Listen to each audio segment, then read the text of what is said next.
सिरवा पे मुकुट शोभे करी के सिंगार हो की डोली चढ़ के आवे मैया। सेवका के द्वार हो की डोली चढ़ के आवे मैया। सिरवा पे मुकुट शोभे करी के सिंगार हो की डोली चढ़ के आवे मैया। सेवका के द्वार हो की डोली चढ़ के आवे मैया।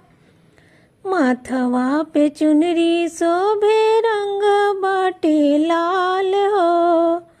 माथवा पे चुनरी शोभे रंग बाटे लाल हो। सुंदर सुरतिया मनवा मोहेला हमार हो। सुंदर सुरतिया मनवा मोहेला हमार हो। पियरे वो हरवा चमके पियरे वो हरवा चमके भैरव भैया साथ हो की डोली चढ़ के आवे मैया।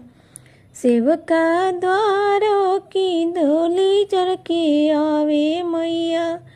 सिरवा पे मुकुट शोभे सिरवा पे मुकुट शोभे करी के सिंगार हो की डोली चढ़ के आवे मैया।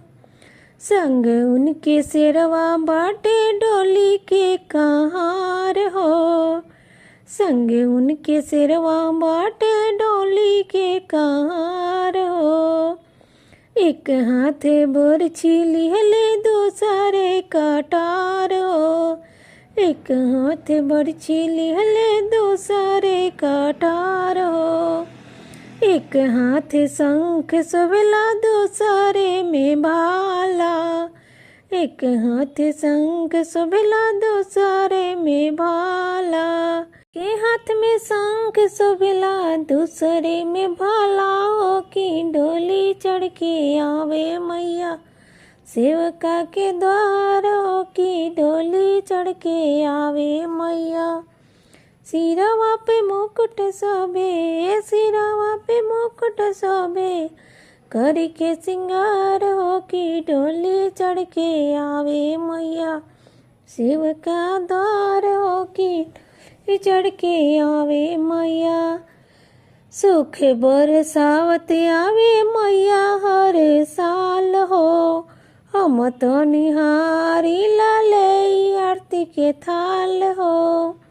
सुख बरसावत आवे मैया हर साल हो। हम तो निहारी लाले आरती के थाल हो।